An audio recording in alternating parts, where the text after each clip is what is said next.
शुक्रिया करता हूँ कि आप तशरीफ लाए। और आज बहुत ही गंभीर मसला है जो लद्दाख में हुआ, खासकर लेह में, जो वहाँ पे बच्चे निकल आए। उसकी वजह ये थी कि वो 14 दिन से वहाँ पे भूख हड़ताल पे थे। उसमें एक बुज़ुर्ग और उसकी बीवी भी थी। कल जब उनकी हालत बहुत ख़राब हो गई और उनको स्ट्रेचर पे लिया गया अस्पताल, तो उन बच्चों के से रहा नहीं गया। 5 साल से वो वहाँ पे खामोशी से एहतजाज कर रहे हैं कि उन्हें 6th शेड्यूल और स्टेटहुड मिलना चाहिए। और उन्होंने, वांगचो उनके लीडर थे, लेह से वो पैदल चले दिल्ली तक कि उनसे कहें कि इस चीज़ को देखें। उन्हें गांधीयन तरीका इस्तेमाल किया था, कोई आंदोलन नहीं किया था। मगर फिर इन बच्चों को ये लगा कि जो 5 साल इनने हमसे वादे किए थे कि हमें नौकरियां मिलेंगी, हम लोगों को यहाँ पे सुविधा मिलेगी और हम लोग आगे बढ़ सकेंगे, वो वादे सारे खोखले निकले। और उसका नतीजा ये हुआ कि आज उनसे रहा नहीं गया और वो बाहर निकल आए। और माफ़ी चाहता हूँ ये कहने को, उन्हें गांधी का रास्ता छोड़ के आंदोलन का रास्ता लिया, जिसमें कि उन्होंने बहुत सख्त कदम उठाए, जिसमें उन्हें बीजेपी का दफ्तर जला दिया, कई पुलिस की गाड़ियां जला दी, कई और दफ्तरों को उन्हें आग लगाने की कोशिश की और उसमें पुलिस को वहां से गोली चलानी पड़ी। अभी तक तो यह खबर है कि 4 लोग की वो मौत हुई है और कई सीरियस हैं, और कहते हैं करीबन 60 से 80 लोग अस्पताल में हैं, कई उनमें से काफ़ी सीरियस हैं। नतीजा इसलिए है क्योंकि जो वादे किए गए इनसे, हर बार इनसे कहा गया हम कुछ करेंगे, ये करेंगे, वो करेंगे, मगर कुछ नहीं किया। और मैं हुकूमत हिंदुस्तान से कहना चाहता हूँ, ये बॉर्डर स्टेट है, चीन हमारे ऊपर बैठा हुआ है, वहाँ पे काफ़ी वहाँ की ज़मीन उनके कब्ज़े में है।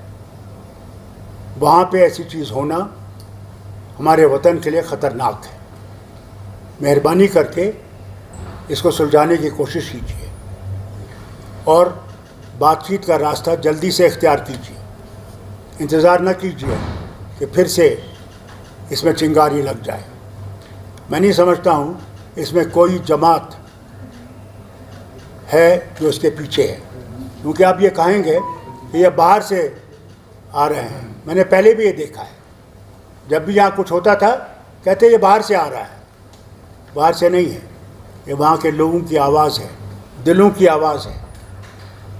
वो अब ज़्यादा इंतज़ार नहीं करेंगे, उन्हें इससे सबक सीखना चाहिए। उन्हें ये भी याद रखना चाहिए, उन्हें कश्मीर से ये वादा किया था, जम्मू कश्मीर से, कि इलेक्शन हो जाएंगे, आपके डिलिमिटेशन हो जाएगा, उसके बाद आपको स्टेटहुड दिया जाएगा। आज 11 महीने हो गए, स्टेटहुड का कोई भी हमें सामने नहीं दिख रहा है, कोई मूवमेंट उसकी तरफ नहीं है। उन्हें लद्दाख से सबक सीखना चाहिए। और मैं और मेरी जमात उन बच्चों के साथ हैं जिनकी जानें गई हैं, और हम उनके ख़ानदानों के साथ इस मुश्किल घड़ी में उनके साथ खड़े हैं और अल्लाह से दुआ करते हैं कि उनकी आत्माओं को शांति मिले और उनके माँ बाप ये सदमा बर्दाश्त कर सकें। और जो अस्पताल में है, अल्लाह ताला उनको सेहतयाब करे कि वो फिर से अपने कामों में लग जाएं और घर पहुँचें। बहुत बहुत शुक्रिया आप कहने का। डॉक्टर साहब, ये 2019 के बाद ही इस तरह की आवाज़ें उठी जिसमें ये तो आपने खुद देख लिया, वो तो खुद कह रहे हैं कि जो आपने हमसे वादे किए थे वो कहाँ हैं। वो कहते हैं आपसे 50,000 की नौकरियों की बात की थी, कोई नौकरी नहीं है। हाई लेवल पे तो कहीं भी कोई नहीं है, सब बाहर से ठोसे गए हैं। वो समझते हैं कि हमें एक कॉलोनी जैसी बना रखी है। इसी की वजह है कि वहाँ के लोगों में, अब ख़ासकर जवानों में हिम्मत आ गई है कि जान जाए मगर हमने अपना हक हासिल करना है। और साहब, अगर हम देखें अभी पहले जो पीसफुल प्रोटेस्ट हुआ करते थे वायलेंट हो गए हैं, तो क्या राजनीतिक दल विशेषकर नेशनल कॉन्फ्रेंस सपोर्ट करता है जो उन युवाओं ने वहां पे किया? देखिए, नेशनल कॉन्फ्रेंस ने कभी भी गांधी का रास्ता नहीं छोड़ा है। हमने न कभी पत्थर उठाए, न बम चलाए, बल्कि कुर्बानियाँ दी, मगर वैसा रास्ता इस्तेमाल नहीं किया। मगर कल क्या होगा, हमारे बच्चे क्या करेंगे, उसका मैं कुछ नहीं कह सकता। बीजेपी इल्जाम लगा रही है कि सब किया कराया कांग्रेस का है। वो तो जनाब हर वक्त कहीं ना कहीं देखना चाहते हैं, अपना कसूर नहीं देखेंगे, वो दूसरे पे उंगलियां उठाने की कोशिश करेंगे। जिम्मेवार तो वो है, हुकूमत तो वो चला रहे हैं वहाँ 2019 से। तो कांग्रेस कहाँ से आई? कांग्रेस तो वहाँ 5,000 क्या 10 आदमियों को जमा नहीं कर सकती। ये कांग्रेस का नहीं है, वहाँ लोगों के खूब कुछ दिलों की आवाज़ है। किसी के ऊपर उंगली मत उठाइए, बल्कि सुलझाने की बात कीजिए, उलझाने की बात मत कीजिए। सर, एमएचए का कहना है कि जो सोनम वांगचुक है, उनकी स्पीचेस जो थे वो प्रोवोकेटिव थे, उनकी वजह से जो वहाँ के यूथ है वो उस वजह से मैं आपको ये बताऊं, ये सब गलत बयानी है इनकी, मुल्क के लोगों को सच्चाई से दूर रखने की। वांगचुक ने कभी भी गांधी के रास्ते को नहीं छोड़ा, मगर आज हमारे बच्चों ने वहाँ पे वांगचुक को साइड पर रख दिया और कहा ये रास्ता नहीं चलेगा, अब रास्ता चलेगा तो जो उनने रास्ता इख्तियार किया उसमें वांगचुक की जिम्मेदारी नहीं है, वो उसमें मुलव्वस नहीं है। Sir, CBI has initiated an inquiry into Sonam Wangchuk. Let me tell you, उन्होंने जब इलेक्शन हार गए वहाँ पे, उनने उन लोगों पे, कई लोगों पे वो ड्रैकोनियन लॉ लगाया, सेफ्टी लॉ, जेलों में रखा उनको, क्या क्या घरों में गए तकलीफें देने के लिए, क्योंकि इनका बीजेपी का आदमी जीता नहीं था। अब सीबीआई की इंक्वायरी लगा रहे हैं। जितना ये दबाने की कोशिश करेंगे और जोर और फोर्स को इस्तेमाल करेंगे, इन एजेंसीज को इस्तेमाल करेंगे, मैं माफ़ी कहता हूँ इनसे, बयान कहता हूँ उनको, इस हुकूमत हिंदुस्तान से कहना चाहता हूँ, वो गड़ा फट रहा है, फट गया है। अब आप ताकत को इस्तेमाल मत कीजिए, बहुत हो गया ताकत।